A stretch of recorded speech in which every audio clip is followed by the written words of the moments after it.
Hi friends, good morning. This is Suvarna Keshav here from Suvarna's Hobby World. I'm back with another wellness episode today. Friends, if I ask you a question, what is the best wealth in life? I'm sure everybody would say health is the best wealth. But then, why is India racing towards getting the title of the diabetic capital of the world? Does that sound alarming? What do you think could be the reason? Is it the lack of awareness? Is it the misunderstanding, misconception, or myths surrounding the world of diabetes? Well, friends, to clear all our doubts and misconceptions regarding the diabetes disease, we have Dr. Premnath, who is a highly qualified diabetologist and internal medicine expert from Mysore. Welcome to the show, sir. Dr. M. Premnath, MD, FICP, FIMSA, FICA, and FISE, was born in Hassan in 1950. He did his MBBS from the prestigious Mysore Medical College in 1972 and MD in Medicine in 1981, also from Mysore Medical College. He was the best outgoing student for the year 1971. He is a senior consultant in internal medicine and diabetes in Mysore since 23 years. He has a professional experience of 47 years in Karnataka and central government service for 24 years. He has given more than 200 guest lectures, presented more than 45 papers in state and national conferences, 39 publications in international and state journals, and delivered 11 orations. His presentations have been awarded the best paper 10 times. He is the Fellow of the Indian College of Physicians, International Medical Sciences Academy, and many more. He was the editor in chief of the international journal APIK Journal of Internal Medicine since 2019.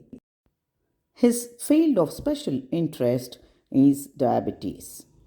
Thank you, Suvarna Keshav, for having invited me to this program. We are honored to have you on the show, Doctor. At least in this program, we would like to clear at least certain doubts about diabetes. Yes, Suvarna. Let us start with that first question. Okay. Why should one be educated with proper information as far as diabetes is concerned?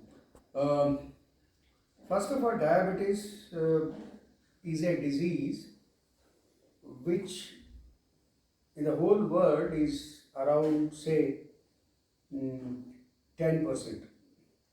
In India, is quite high. These are diabetics, and there are people who have impaired glucose tolerance. I'll come to that little later, what exactly we mean by impaired glucose tolerance or impaired fasting glucose, otherwise called as pre-diabetics. These people are there around the same 10%. So around 20% of people are suffering now, and the diagnosis that occurs is hardly in 5 to 10%. So around 10 to 15% of people are without diagnosis. Now, why should we know about diabetes? It's a lifelong disease. It kills you very slowly if it is not treated properly.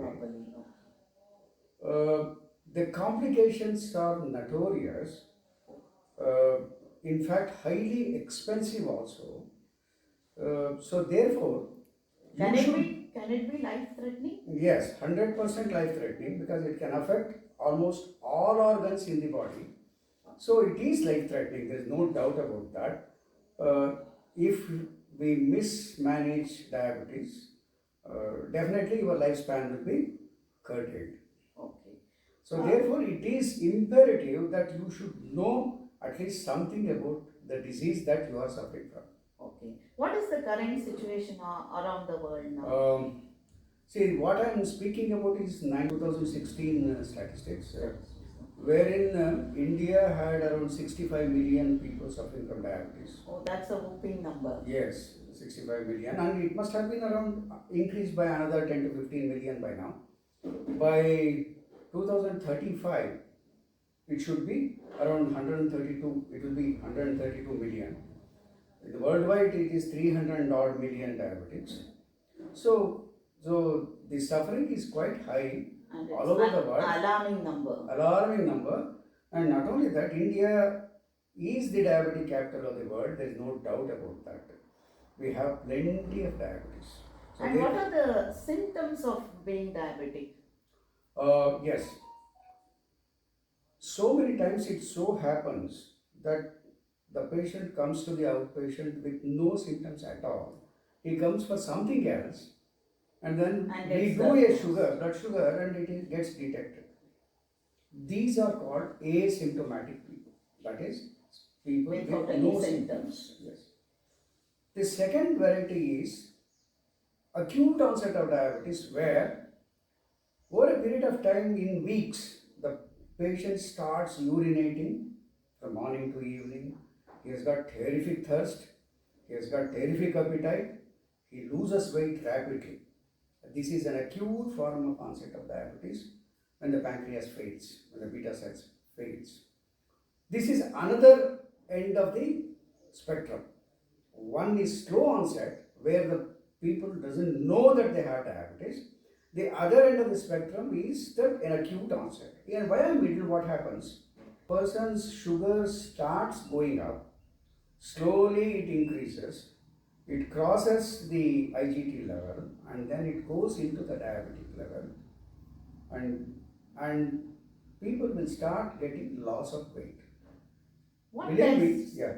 What tests do we need for the confirmation of Yeah, diabetes? before telling what tests you need, let me finish off this. Loss of weight is the most important symptom of diabetes. It is not the polyuria, that is increased urination, or polydipsia, or increased thirst, or increased appetite. Loss of weight without any reason, without any of your attempt to lose weight. If you lose weight, most often it is diabetes. There are other conditions, no doubt, but diabetes is the first one to come to the mind. Okay?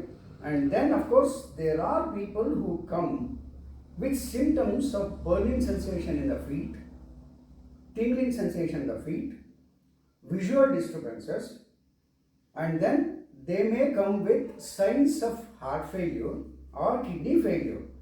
These are people who do not know that they have diabetes, but they already have gone into complications and come with the symptoms of complications. All these types of presentations can come in diabetes.